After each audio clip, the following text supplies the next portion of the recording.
Collaboration with Delta Automation company opens to Evatronix 3D technology and products new application areas.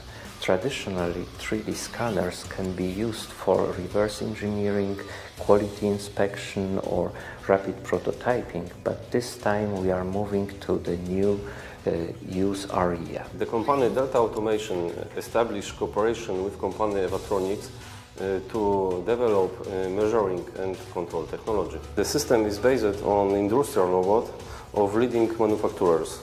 The example of the integration of the robot arm with the 3D technology can be the precise positioning of the robot arm in the 3D space, the scanning of the object with the scanner directly mounted on the robot arm, or precise positioning of the object in the 3D space in such a way that the robot arm can modify the trajectory of the robot arm moving according to the actual position of the object.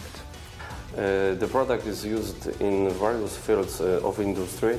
An example in automotive, because there is required very high precision.